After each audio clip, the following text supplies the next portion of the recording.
Well, a disturbing development on the border crisis. Wait until you hear this. It's just going to eat y'all up that you have to admit that Trump was right when he said, these countries are sending their best, they're sending their worst, rapists, murderers. He said all of that, but then, you're a xenophobic, you're a misogynistic, egotistic, racist, blah, blah, blah, blah, blah. He was right again.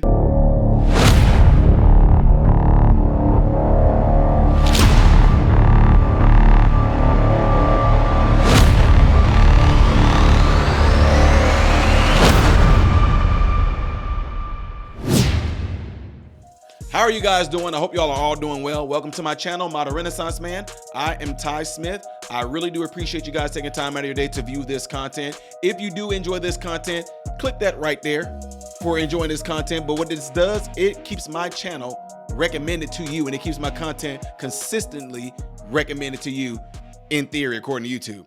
Make sure you follow me on all the platforms you see above and below. And again, y'all keep on asking me this, and I keep telling y'all, for you to get me to guarantee a play of a video clip or something like that, go to patreon.com/Modern Renaissance Man. Look at the tiers. That's how you can get a video, a song, whatever it is that you want me to review. That's the guaranteed way to do it. Unfortunately, that is the only way that I can do it. I'm just telling you the truth. Last but not least, double check to make sure that you still are subscribed to my channel, because people are being mysteriously unsubscribed to the channel. All right, got to talk about this, ladies and gentlemen, and it is regarding the huge failure of what Kamala Harris and the Biden administration, I got to say it like that now because I don't know what's going on with Biden. I don't even know where he's at, what he's doing or anything. No, what he just disappeared after that debate. So I would say President Biden and Kamala Harris, but right now, based off on what we're seeing, why? President Biden don't seem like he's the president right now. And right now, all the focus is on her, so we're going to put all the focus on her. It doesn't matter because it was on her. She was the person who was in charge of the border. And they let all these people come into the country illegally, legally. They try to put these words over there to kind of code it a little bit. Oh, they're asylum seekers. They're just No, a lot of them were illegals, and Trump called it from the beginning. And you know what?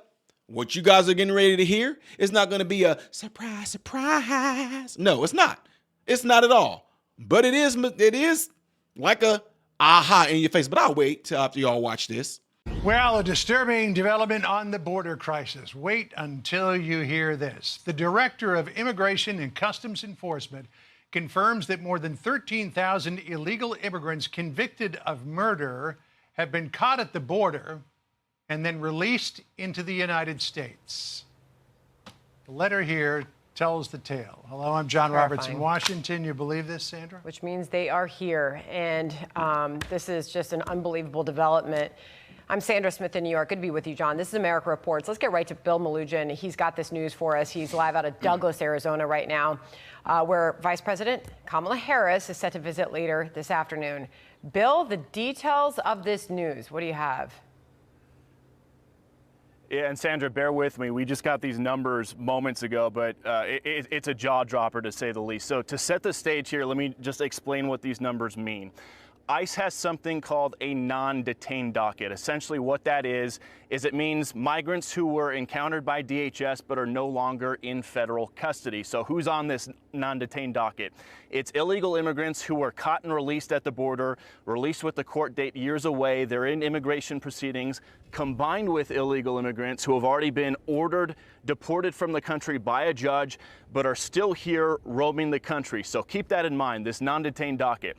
According to a letter that the acting director of ICE just sent to Texas Congressman Tony Gonzalez, on ICE's non-detained docket, they're currently tracking 425,000 non-citizens who have been convicted of a crime. Of that number, over 13,000 non-citizens have convictions for homicide and are on the non-detained docket, meaning they're roaming the country right now. On top of that, there are another 15,811 non-citizens convicted of sexual assault who are roaming the country right now on ICE's non-detained docket. It doesn't stop there. Those are convictions. The ICE director also says there are currently just under 1,900 non-citizens on the non-detained docket who have pending homicide charges, who are roaming the country, and another 4,250 non-citizens who have pending sexual assault charges who are roaming the country on the non-detained docket. So people's eyes might be glazing over right now with all the numbers we just threw at you. Just to put it in a nutshell right here, what we've learned from the acting ICE director via this letter to Congressman Tony Gonzalez is right now there are over 13,000 illegal aliens convicted of homicide who are roaming the United States right now. There are another 15,811 illegal aliens roaming the country right now who have been convicted of sexual assault, and there are even more who are facing charges for homicide and charges for sexual assault. So this just goes to show, guys, the non-detained docket has exploded under the Biden administration to over, I believe it's 7.3 million. They're anticipating it could hit 8 million by the end of the year. But looking at the numbers on this letter right here, there are currently over 600,000 non-citizens on ICE's non-detained docket who are either convicted, or 600,000 non-citizens on this non-detained docket who are roaming the country right now. Of that, 425,000 have already been convicted of crimes.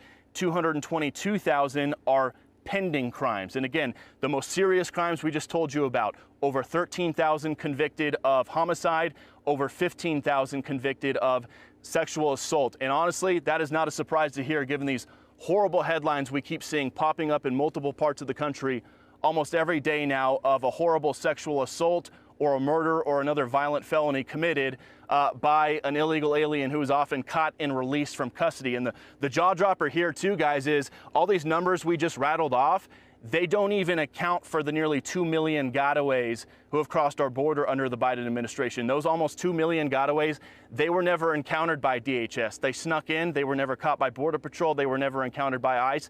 There's no record of them, so they have nothing to do with the numbers I just rattled off to you. These are just the numbers of people that ICE has already encountered, that Border Patrol has encountered, that DHS knows who they are. And we just saw those horrible stories in Nantucket the other day. ICE ran a week-long operation in Nantucket, and in a single operation in a 48-hour span, they arrested 2 Salvadoran illegal aliens who came into the country as gotaways and were arrested for child rape on Nantucket. They got a Brazilian guy who was arrested for sexually assaulting a Nantucket resident, and then a Guatemalan guy who was previously deported who was arrested for sexually assaulting a Nantucket resident. So we keep seeing all these headlines about migrant crime popping up in different cities all over the country. This right here is the first time we have ever seen specific numbers as to who and what ICE is tracking when it comes to convicted criminals who have crossed the border at some point and are either supposed to be deported or are going through their immigration proceedings, but are not in ICE custody right now and are roaming the country. So I'll ping it back to you guys, but some pretty jaw-dropping numbers that we are still going through as we speak right now.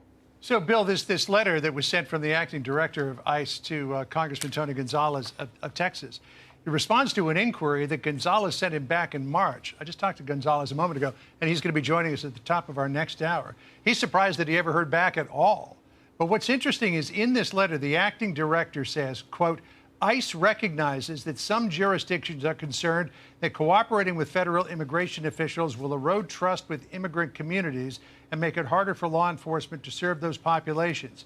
However, sanctuary policies can end up shielding dangerous criminals who often victimize those same communities.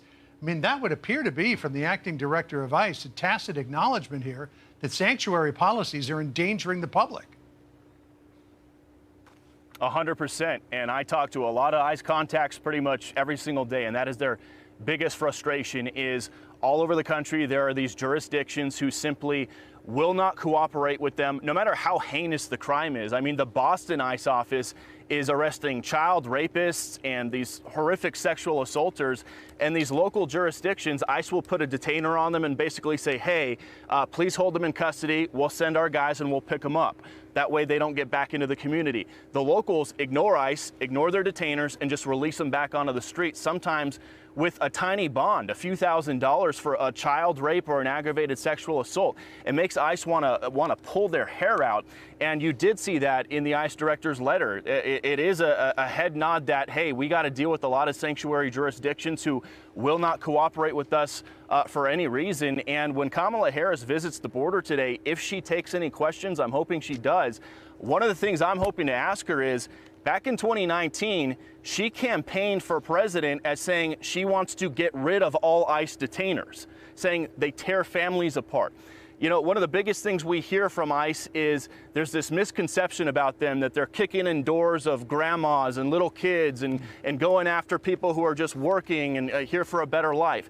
The people they're going after right now are the worst of the worst. We're talking serious felons, murderers, sexual assaulters, rapists, that sort of a thing. And when ICE detainers are not honored and these local jurisdictions just release people back out onto the streets without notifying the feds, it's dangerous for everybody involved. It's dangerous for the local community who might have a sex predator back on their streets. It's dangerous for ICE because instead of having someone just handed over to the jail to them in a secure environment, now ICE has to use their resources to develop intel and try to find this guy and find out where he's going to be, and then use 6, 7, 8, 9, 10 of their officers to go apprehend this guy who could be violent. Maybe they'll fight back. Maybe they won't want to go back into federal custody. So it's dangerous for everybody involved. In these sanctuary jurisdictions, you know, it's going to come to a point here soon. Donald Trump is vowing to end them. I had a phone call with him the other day. I said, well, how are you going to end them? What are you going to do? And he said, well, if it comes down to it, I'm going to strip federal funding away from sanctuary cities. I said, well, how far are you willing to go with that? Will you pull FEMA disaster money from them? He said, yes, I'm willing to do whatever it takes. We don't know where Kamala Harris stands on sanctuary cities right now. I'd love to ask her that today if she takes any questions.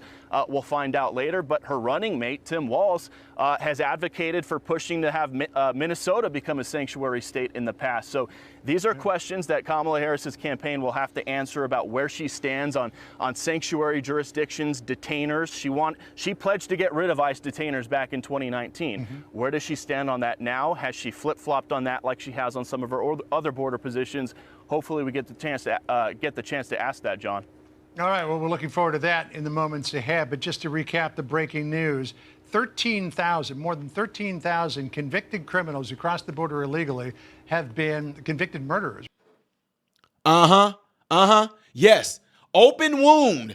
Take all the Himalayan kosher and sea salt and rub it all in there. Not just the small little granulated crystals, but them big giant crystals. Put it in your wound, and I'm going to use it while it's sitting there melting down in your wound. I hope it's scratching and ripping your fleshly tissue. I hope it tore up your subcutaneous tissue. I hope it tore up your dermis, the dermis, the epidermis, all of it. I hope it gives you like a stage 3 wound to where it's down to the bone burning. Because we told you.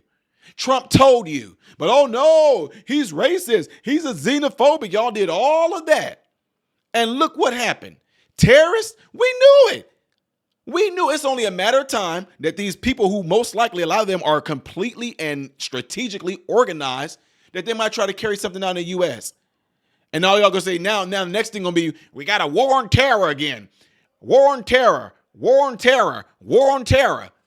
Some of you idiots invited it in here. We should let everybody come into the United States because everybody deserves a fighting chance. We are the land of opportunity. We are the land where people can come and just dream big and just go there because we have hope. And Kamala Harris is the representation of that hope, which is why we should let everybody come. You idiots. Y'all say all that, but I guarantee you none of you are listening right now. You are not letting any and everybody come in your house right now, are you? You won't even let the Jehovah's Witnesses and the Mormons come in your house whenever they knock on the door. You keep them right there at the door, don't you? What do you want? What's going on? Yeah, not today. You don't just let them in. Won't you do that then? All of you snow cone color hair social justice warrior folks out there, you white liberals who all think that this is all big old utopia and kumbaya for any and everybody to come into the United States because they deserve a chance. Let them in your house. I don't think so. You're not going to do it, hypocrites. Anyway, y'all, let me know what y'all think of this. Don't forget to see the next video that I'm doing in chronological order up there. And if you want to see anything else I do on this channel, the variety that I do, it's right down there. Let's hear it, folks. I am Ty Smith, Modern Renaissance Man, hoping and praying that every last one of you have food, shelter, and clothing. And most of all, I pray every last one of you guys are in great health, mentally, physically, emotionally, spiritually. God bless you all through Jesus.